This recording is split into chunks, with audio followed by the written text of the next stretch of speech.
అదే ఇప్పుడు పాయింట్ ఏంటంటే పొద్దున్న లెగిస్తే లోకేష్ జగన్ సైకో, జగన్ బాబాని చంపేశాడు, జగన్ అది చేశాడు, అతను ఎవడో మర్డరు, ఇతను ఎవడో దొంగ, అతను ఎవడో స్మగ్లరు అని పొద్దున్న లెగిస్తే వాళ్ళు మాట్లాడేదే వేరే వాళ్ళని విమర్శించడం లేకపోతే ఎలిగేషన్స్ చేయడం.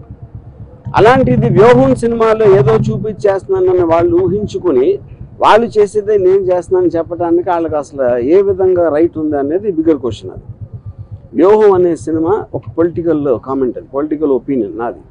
దేశంలో ప్రతి ఒక్కరు కొన్నట్టే మీరు తెల్లారు లేగిస్తే మీరు డిబేట్లో మాట్లాడచ్చు, న్యూస్ పేపర్లో రాయొచ్చు, లేకపోతే బుక్ రాయొచ్చు, న్యూస్ పేపర్లో కాలం చేయొచ్చు, ఒకళ్ళిద్దరితో మాట్లాడుకోవచ్చు, ట్వీట్ పెట్టచ్చు, అలాగే సినిమా తీయచ్చు. అన్నీ కూడా మాధ్యమాలు.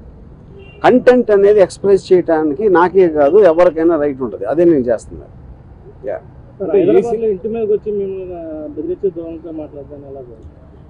నేను అదే చెప్తున్నా. ఇప్పుడు వాళ్ళకి ప్యానిక్ అవుతున్నారా ఏంటా అనేది వాళ్ళకే తెలియాలి. ఎక్కడ వ్యూహంలో ఏం వస్తే ఏం చూపించేస్తే మా గురించి ఇప్పుడు చాలా చిన్న సింపుల్ కామన్ సెన్స్ క్వశ్చన్ అడుగుతాను. మీరేమి తప్పు చేయనప్పుడు మీకు అసలు భయపడాల్సిన అవసరం ఏంటి? నేను ఏదన్నా ఉన్నది లేనట్టు చూపించేస్తే వాళ్ళందరూ ఎదవలా నమ్మటానికి ప్రజలు? ఎవరన్నా ఏమన్నా అంటే నమ్మేస్తారా? ఎవరన్నా ఏం చూపిస్తే అది నమ్మేస్తారా? ఫైనల్గా మీకు చూపించిన దాంట్లో ఉందా లేదా ఏముంది అనేది వాళ్ళకి తెలియదు, ఎందుకంటే ఎవరు సినిమా చూడాల. కానీ గుమ్మడికాయ దొంగ అంటే భుజాలు తడుముకున్నట్టు వాళ్ళే ఊహించుకొని భయపడిపోయి ఏం చేయాలో తెలియక ఇలాంటి వాటన్నిటికీ రిసార్ట్ చేస్తున్నారు.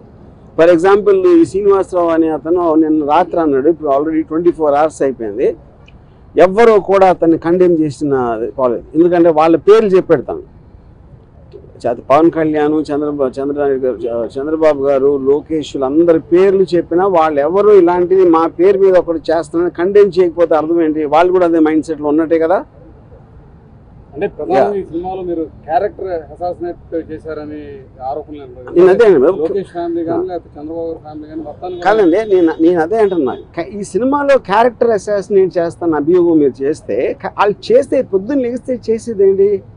ఎవరినైనా కాదు, నేను చెప్పేది ఉట్టి జగన్ కాదు, పాలిటీషియన్ అనే ప్రతి మనిషి కూడా పొద్దున్న లెగిస్తే ఎవరో ఒక క్యారెక్టర్ అసాసినేట్ చేయడమే పనిగా పెట్టుకుంటారు. That is a part of life. మీడియాలో ఎవరు మాట్లాడినా ఎవరో ఒకరిని క్యారెక్టర్ అసాసినేట్ చేస్తారు. ఓకే, క్యారెక్టర్ అసాసినేషన్ కేవలం పేరు, అది లేబుల్. యాక్చువల్ పాయింట్ ఏంటి? అది ఒపీనియన్ చెప్తున్నారు, ఒకళ్ళ మీద ఒకన్న ఒపీనియన్ వాళ్ళు చెప్తున్నారు. అది ప్రజాస్వామ్యంలో that is a fundamental right granted under Article 19 to tell an opinion. సినిమాలో నేను చేసింది అదే.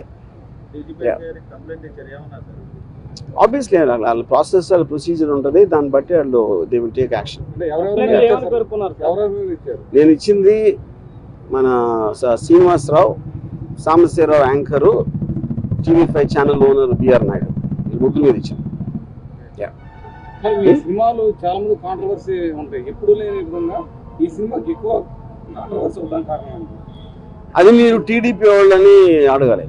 నేను అదే చెప్తాను. కాంట్రవర్సీ అనేది నేను సినిమా తీస్తాను, కాంట్రవర్సీ అనేది దాని మీద అటాక్ చేయడానికి వచ్చిన వాళ్ళు క్రియేట్ చేస్తారు. సో కాంట్రవర్సీ అనేది వాళ్ళు చేస్తారు కాబట్టి మీరు వాళ్ళని అడగాలి. అంటే ఏదంటే మీరు మొన్నటి వరకు క్యారెక్టర్స్ ని అసాసినేట్ చేస్తే పర్లేదు, ఇప్పుడు ఫ్యామిలీస్ కూడా మీరు అసాసినేట్ చేశారు. ఏ ఫ్యామిలీస్ ఎలా తెలుసు మీకు? అది మీరు కలగన్నారా లేకపోతే నా ఐడియాలోకి వచ్చి చూసారు అలాంటి సీన్లు ఉన్నాయని?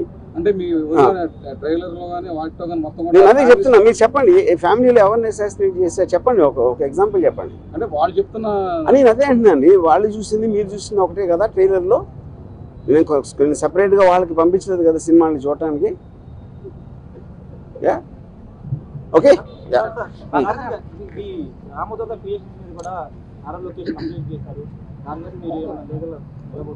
రేపు మార్నింగ్ హైకోర్టులో దాని మీద విచారం జరుగుతుంది. వెయిట్ అండ్ సీ, చూద్దాం. అనుకున్న టైం సినిమా రిలీజ్ అయితే అనుకుంటున్నారా? ఇప్పుడు అది నేను కోర్టు గురించి కామెంట్ చేసినట్టు ఉంటుంది. కోర్టు అనేది తేల్చకుండా నేను చెప్పలేను, అది పరిధి ఉంది కాబట్టి.